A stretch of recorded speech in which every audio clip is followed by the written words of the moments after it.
Hello, I'm the Miami Autism Dad, Victor Antunez, the inclusive my Realtor, and this is the Autism Podcast at Miami's Community Newspapers.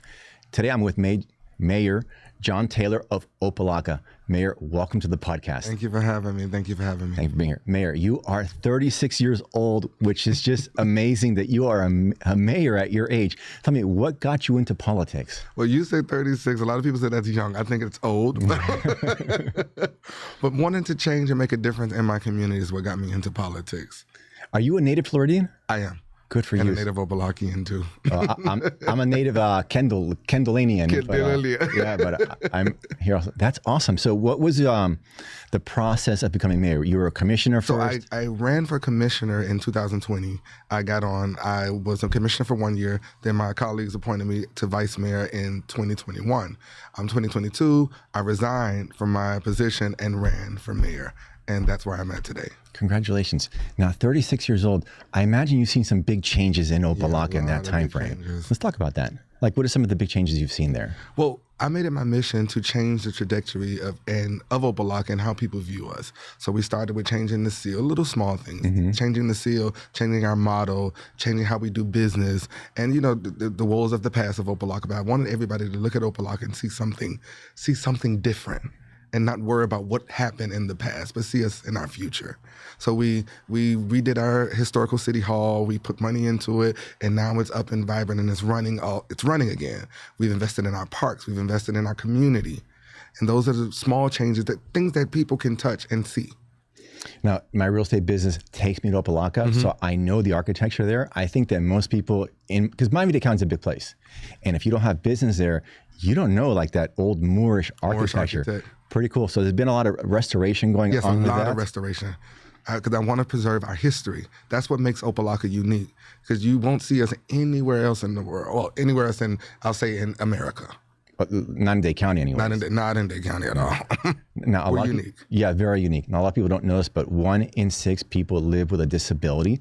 So what kind of like ADA compliance are we seeing with this new renovations and restorations going on? Okay, so it's really interesting that you said that. A couple years ago, I sponsored a resolution to make sure that all of our city buildings were ADA compliant. If they were not, and to also locate the deficiencies in ADA. So we just actually awarded the contract this year to a company that's going to actually complete that study and bring us back into code. So we're targeting our parks, all of our city facilities. Is there a time frame for this? I'm curious. We started, it was supposed to be 120 days from the day, now they're doing the study. So by next year, we should be completed with phase 1, which will be our city hall, as well as our one park, Shabundi Village. That's the most used park. Now, I've also seen you've got the Mosaic apartments going up there, or it's already built. Very big facility. Right. Do you have more facilities like that coming on? And how do they facilitate or accommodate people with disabilities? Well, I know we have the Wellsprings, which is for seniors. For what? Seniors. It's a senior living facility. Seniors, okay. Senior living facility. Off of 27th Avenue and where the old Jackson Hospital used to be. So I know they are definitely going to be ADA compliant. But they're working towards it. We're working towards it. We want to make sure that everybody is included in our city. That's great. Now, located in City Hall is the South Florida School of Excellence, which is a big autism school led by Dr. Batul. And she said very good things about you. I'm sure you guys have got a great working relationship. We love her. Tell me about that relationship with her. So Dr. Batul, I was introduced to Dr. Batul when I was a kid years ago, when their school was off of 135th Street and Alexandria Drive. And I've known them ever since. So since I became mayor, we've partnered with them every year, my office as well as the city. We do an autism parade every single year. And it's a fundraiser to raise money for autistic parents and families who don't usually have. I think you came to the parade. Yes. But isn't it called the Autism Support Walk? Yes, I was there. I met her there. I didn't see you there, I don't think. Maybe I wasn't there long enough. But it was super cool because I'm there every year. I'm only missed 1 year. Okay. Well, there was a big police presence there from the whole county. The county. Also a lot of fire departments, all in their autism awareness trucks and cars. So it's super nice to see that you guys are teaming up that way. Do you have any other partnerships that way with either autism or disabilities happening inside the city? We partner with agencies within OPA-LOCKA that deals with children with disabilities through our foster care network system. We have social services department right in the middle of OPA-LOCKA, the state building. So there's a foster care system in there that deals with children in foster care and children with disabilities. So we have a great partnership with them. Citrus and I don't know the other name, but And I'm curious now about the foster care, because these are kids that are very vulnerable. How is the city cooperating or the county with this program? Good. And what we're also trying to do is, like, for example, we saw that there is a disconnect between local government and the foster care system. And one of the things, just the little small things, they don't have toys for Christmas. So toys for Christmas. So we started a thing called Santa's Cafe that we do every December, where it's just for foster families and children with disabilities. We bring them to our park, which is Shabani Village, and they shop till they drop. So we have food, we have games, we have fellowship, and we donate. We have other organizations that donate toiletries, things that you wouldn't normally get. So toiletries, shoes, clothes that they would need. Let's give some shout outs, because they deserve it. Who are some of these partners that are donating these things? We had what's the clinic? UHI, which is a local clinic in OPA-LOCKA. We have Chin Medical, South Florida School of Excellence, Citrus Miami, 10 North Group, Teen Up We're Bound. These are all organizations that have helped us with this mission. That's amazing. I can tell you, Mayor, that through this podcast and my other, autism activities, I meet people with a lot of money and big hearts that would love to support programs like this, but they don't know about them. So, like, what kind of outreach are you doing for that? And how could I facilitate those conversations for you? Outreach, Facebook, social media, email blasts. We do our, the local newspapers that we have, and we also send it out to parents and to local foster homes within the city of OPA-LOCKA. But I would definitely get you that flyer. Yeah, we'll stay in touch, because these are things that I could definitely help you out with, and it's such just an important mission with the foster kids, especially the disabled kids. Right. Super nice. Now, another question I want to ask you about, because there's a lot of development I see going on in OPA-LOCKA, and a big issue is gentrification. How are you guys dealing with that, especially when it comes to more vulnerable populations like families with disabilities? Well, we're a city that everyone is included in. We accept everybody. We love everybody. We're not that kind of community that would turn anyone away. And when you said, that goes back to the ADA compliance, that actually came up with one of our parents that said, this park doesn't have a ramp. And it was just a simple ramp. So that's when we noticed that, hey, we want to make sure that everybody has accessibility to our programming parks. And so we want to make sure. That's why we sponsored the legislation, to make sure that all of our parks are ADA compliant. So nice. Now, another thing I'll tell you as an autism dad is that our kids, our artistic kids, lick goes those hands and they are off to the races. It's like the only parks that we go to have got to be fenced. Are your parks fenced? All of our parks are fenced. Yes, so important, because, you can't be a helicopter parent. You want to let your kids go and run around. But if there's not a fence, like there's this statistic that 50% of autistic kids will wander.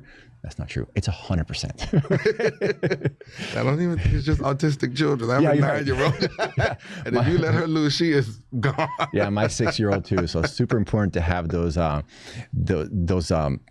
facilities that way. Now, looking to the future of OPA-LOCKA, what are some of the big opportunities you see moving forward? As it relates to let's keep it within. I'll give you a list. Well, what is your importance to you? So importance to me when it comes down to OPA-LOCKA, OPA-LOCKA have had financial woes, is getting out of financial oversight. So that's one of the most important things for our community. And also rebranding and rebuilding. And you're in the real estate business, so we have a great opportunity for redevelopment in the city of OPA-LOCKA, both development and redevelopment. So changing the landscape of the city. So that the OPA-LOCKA of now is not the OPA-LOCKA of tomorrow. That is a completely different city. I used to hear that word brand, and I didn't like it. And then somebody said, look, forget about brand, think about reputation. Right. So what was OPA-LOCKA's old reputation, and where do you want to move it to in the future? So the old reputation, OPA-LOCKA, the first thing people think of is crime, and they think of corruption, and they think of all of the negative of OPA-LOCKA. But what I'm trying to do is change that narrative and say that OPA-LOCKA is a safe place to live. We have a functioning government, that we are investing in our community. We're investing in our people. We're investing in the culture of OPA-LOCKA. We're investing in our history. So I want everybody to leave with that message. And OPA-LOCKA does have its own police force? We do. And what kind of measures are you taking then to bring the crime down? I'm curious. Okay, so one of the things that we realized that there's a disconnect between our police police and our residents. So we started a policing, community policing unit, where our police don't sit in their cars all day, but they're actually knocking on doors and asking people, how can we help you? We did something I thought was pretty cool that we stole from another city. I'll give it that. Where our police was stopping people and giving them turkeys during Thanksgiving. Our police just had our police night out where they gave out book bags, hundreds of book bags to families. They did haircuts. They did free hairdos. It was, I think it was 2 Tuesdays ago. So these are the things that we just want to instill trust, to let our residents know that we are here for you. And when you do things like that, then the community feels comfortable to call and report and let us know what's going on. Yeah, that police interaction is so important. It's very important. Last night, I went to my very first class of the Sheriff's Office Citizens Academy. So as a civilian, I go to the police building in Doral, and it's a big class. It's 16 weeks where you can learn from the inside what the police do. And one of the things that they do is that you get to do a ride-along in a cop car. And they were telling me that you could, as a civilian in Dade County, you're actually entitled to do it twice a year, which is like, I didn't know that, but I think that's the coolest thing in the world. And it's just something that's super easy to implement. And there was a lady there, where was she from? She was from the north side, and she said that she came to this class because she's from Alapata. She said, where I'm from, when the police come, it's trouble for us. So I wanted to come here and meet you guys because I know that, she said, I know I've got a false sense of what you guys are all about. So I came here to learn from you. And the police were really happy that she came, because it's true. And there are some places in the county, when the police come, you just think, oh, it's trouble. But no, man, it's not that way. And just these ride-alongs are super cool. And I'm glad you've got these community outreach programs, because they work. I mean, they work for me too. No, they absolutely work. And in a community like the city of OPA-LOCKA, people are afraid of the police, just like you said. Yeah. You see police, you think negativity, but that's not always the case. No, yeah. And the community interaction is super important. Now, again, looking towards the future, let's say how many more terms can you do? I'm curious. One more. And then 2 4-year terms. You take a break, or it's for life? I probably won't be a career politician because I'm a servant to the people. So I'll do my terms in the city of OPA-LOCKA, and wherever God's taking me, that's where I go. And then when hopefully you'll get your second term. When you're done, what do you want your legacy to be? That we change the face of OPA-LOCKA. But what does that mean? Like change the face, like the way, not the architecture, because you got good architecture. I left it better than I got it. Okay. That's my total mission, to leave it better than I got it. All right. Now, this is the Autism podcast, but I cover all disabilities. So if I'm a family dealing with some kind of disability, what would that look like for me?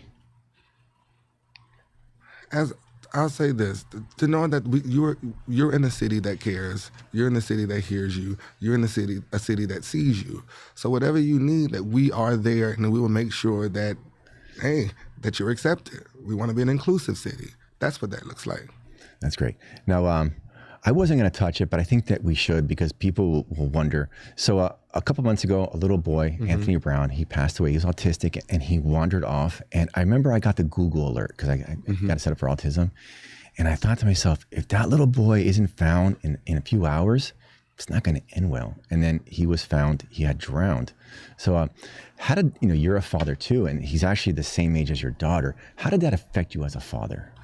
That was one of the hardest things that I had to deal with as the mayor of the city of OPA-LOCKA. Anytime you hear that a child got hurt or a child passed away, and we sometimes, as a community, we can be reactive as opposed to being proactive. Yes. And I wish that you brought up something earlier during our conversation about a legislation that was passed. The Spectrum Alert. The Spectrum Alert. Yes. And you educated me on that. So I'm going to make sure that we implement that. So those are some things that I want to, it's as you can see, I'm still caught up on it.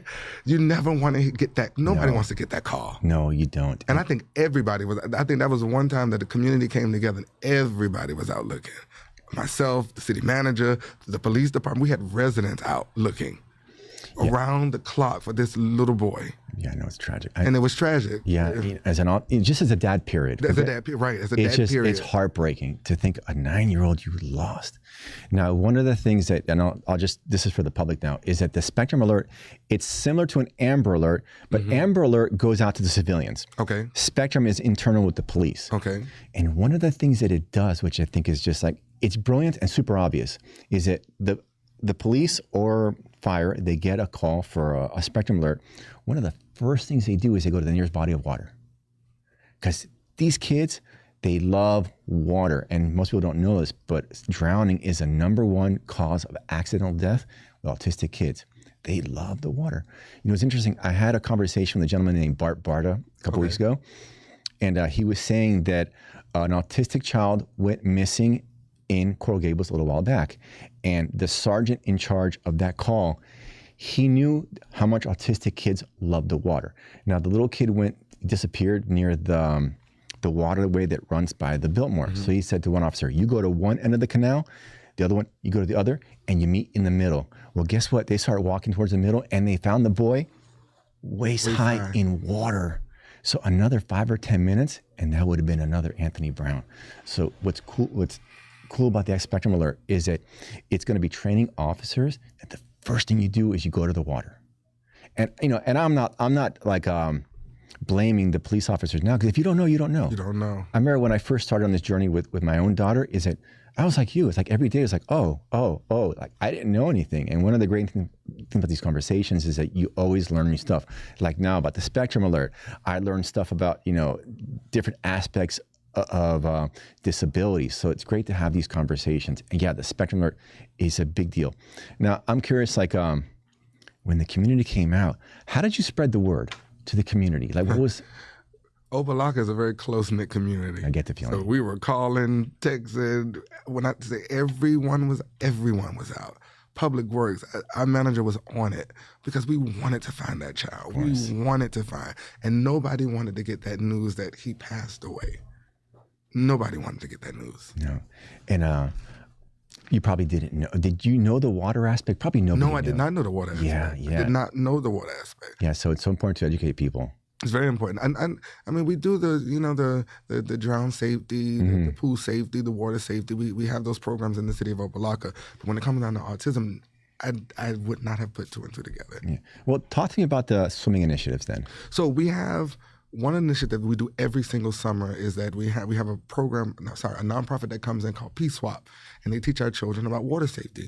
And those children that don't know how to swim, they teach them how to swim. We do this every single summer, and we also partner with our county mayor Daniela Living-Cava, and I think it's what was that? Zero drowning. Zero drowning. Yes. Zero drowning. So we're on it with that, but the autism, the body of water, But now that we know that, we're going to ensure that is part of the protocols. Part of the protocols. You said what was the name of this group? Peace Swap.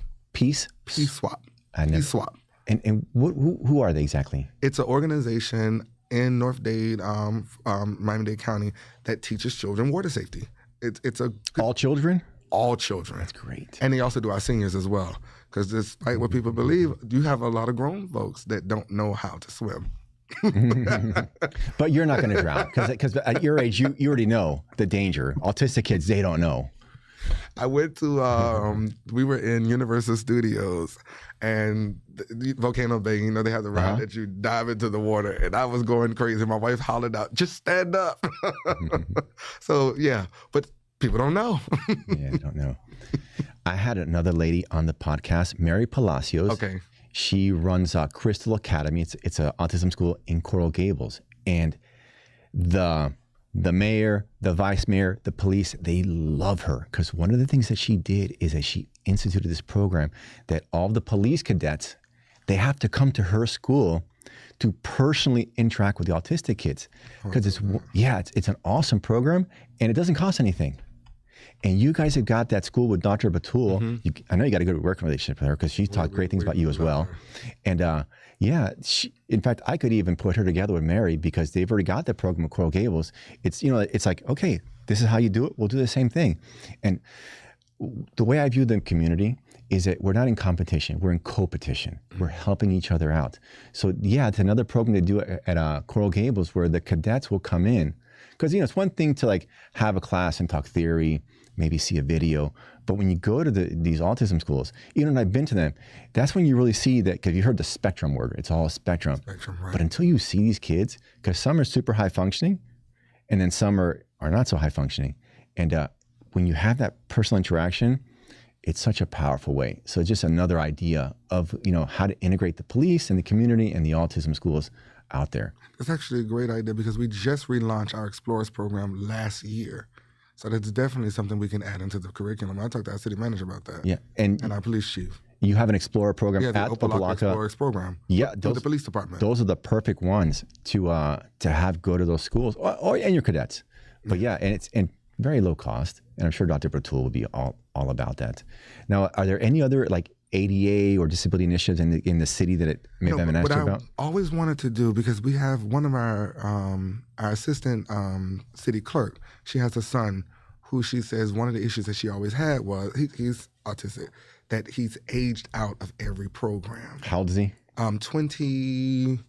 26, 27. Yeah, 22, you age out. Mm-hmm. He's aged out of the program. And she said that there's nothing, nowhere, or nothing for him to do. So she found like job placements, but then, you know, a lot of people don't have the patience for it. So she was like, I wish we can create and she's been trying to do that for the longest, to create a program for adults that are aged out of the program, of the system. So that's something that we're actually working on with her to try to figure out how to implement that in OPA-LOCKA. Well, I'll tell you one way you can do it is in my district, District 3, it's Roberto J. Gonzalez is the commissioner. Okay. He's partnered up with the local library to put a coffee shop hiring neurodivergent young adults to come work in the coffee shop. It's a winner, because I would rather go to that coffee shop than Starbucks if you give me the option. So, and then there's No Limits Coffee Shop. There's R Grounds. So there are employers out there that are hiring them. And here's the thing. I had on the podcast, my very first guest was Dr. Michael Alessandri from the Center for Autism and Disabilities at UM. And he said that they actually bring costs down for employers. Why? Because autistic people, you saw Rayman, right? Mm-hmm. You tell them something, you can't tell them. Like, they're going to do it. Like, you tell them, this is the rules. And then when you have one person who follows 100% the rules, everybody's got to do it. And the rules are there to protect you. So actually, these neurodivergent young people end up being great employees.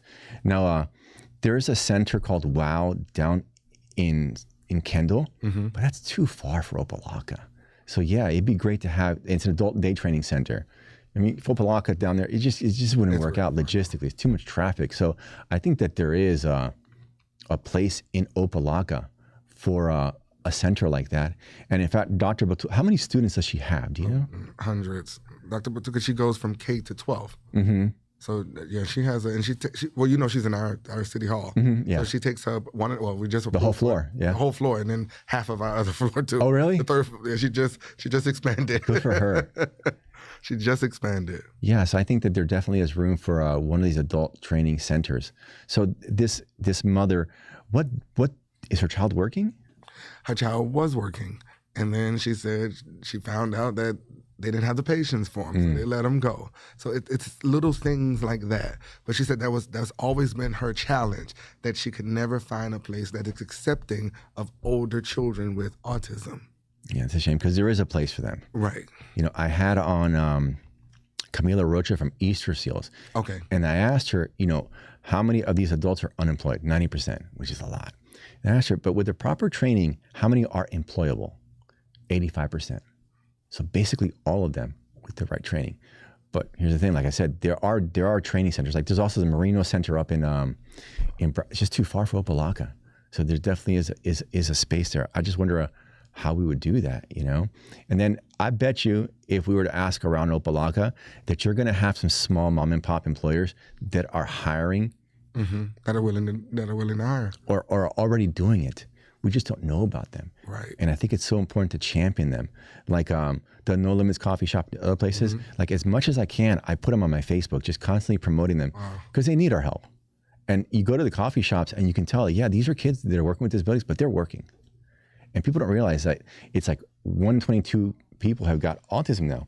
Well, what happens when they're like your friend's child and they age out of the system? That's an economic ticking time bomb. What are we going to do with those people? We got to get them, because either we get them employed or the government's got to pick up the tab. And then it's hard on the families too, because sometimes mom's got to stay home. And if mom's a single mom, like, I don't know. So at 22, they're aged out of it. At 22, they age out of the system. Yeah, you can be in high school until 22. At some point, I knew you was in your 20s, but I didn't know it was 22. Yeah, I mean, at some point you gotta graduate, right? And 22, like normally you graduate at 18, but for this population, it's 22. But at 22, you age out of the system, and then there's centers that do the adult day training to get them ready for work, like Easter Seals also. But I don't know. I haven't heard anything about it in OPA-LOCKA. No, there's nothing. So there's definitely I can think of. That's what we've been brainstorming and trying. We've even reached out to Ms. Patul, and she was giving us ideas on how we can actually do this. Because I think her program goes up to 20 something, but I don't know the exact age. But yeah, she's working with us on it. Yeah, that's great. Yeah, I don't know either what her age cutoff. It might be 22, just because she's a great person. I really like Dr. Patul. No, she's a great person. Yeah. She is a great person. So do you have any other partnerships like that in OPA-LOCKA that maybe you want to let us know about? No, we have other program called Teen Upward Bound, who deals with at-risk children. Teen Upward Bound? Teen Upward Bound. Upward Bound, okay. Teen Upward Bound. A local resident, Miss Janie Russell, who started a program years ago, after school care program, in the city of OPA-LOCKA that deals with at-risk children and children with disability. Similar to what Ms. Patul has, but hers is after school care and summer. And she does entrepreneurship training. She does STEM programming. She takes them on trips. She has a basketball team, and it actually expanded, giving children another option. Because, idle minds. Yeah, I know it. Idle hands are the devil's workshop. The devil's workshop. But her program gives children she had a program where entrepreneurship program where they did a pitch fair, and they created their own companies and did inventions, and then they pitched it to a group of judges who awarded them with prizes. And then she has a farmer's market where she brings all of them and their inventions, and people can patronize. It's a pretty cool program. Nice. Now, for people that don't know, unpack the at-risk for me. Okay, at-risk is children that are at risk of, how do I say it without, children with behavior problems. Okay. Or that have been introduced to drugs and introduced to children that have been raped, or children that you're trying to mold and get back on the right track. That's what at-risk is. So it's not really a disability. It's just children that are seemingly going down the wrong path. Yeah. So we're trying to bring them back. Yeah, which, we were all that age. Right. Especially the boys. I think we were. But yeah, some are more at risk than others. Right. But yeah, you're right. If I think back to that age, if I didn't have the proper guidance, I would have gone off the rails too. Yeah, we all would have. Yeah, many of us, especially the boys. Where I'm about to get the 2-minute warning. So let me go ahead and ask you those 5 rapid fire questions I was going to ask you. So question number 1, Mayor, is one word that best describes OPA-LOCKA today. Resilient. Unpack that. We've gone through the tough times, the bad times, the rough times, but we're still here. And do you consider yourself still to be in the rough times, or you're like, we're not in the rough times. And I credit that to God and to our community. Now, the rough times, was that because of like let's say the 2008, economic meltdown, or was it other just factors internal to? Everyone has issues when it comes down to their municipalities, the cities. We all have those issues, but we're turning that corner. That's great. We've turned the corner. I'm not saying we're turning. I think so. Turned the corner. Yeah, like I said, turned the corner. I go there and I see it different. Yeah. Yes, great. Question number 2: a local initiative for families with special needs you're most proud of. The Santa's Cafe. Nice. The Santa's Cafe, which is done every December, bringing in foster children and children with disabilities. Nice. And you know what? Before you leave, I want to get all the social links so we can drop those into the show notes. So if people want to check it out, they can go check it out. Will do. Yeah, great. Third question: a leader, past or present, you look up to. Past or present, I would have to say MLK, Martin Luther King. Why? Because he was a person that unapologetic, and he wanted and demanded change any means necessary. He sure did. Yeah. He was told, and I've read a lot about him, be patient, be patient. It's like, no, we're not being patient. I want it now. Yes. Good for him. Okay. One word of advice for parents raising special needs children in OPA-LOCKA. One word of advice, keep up the good work.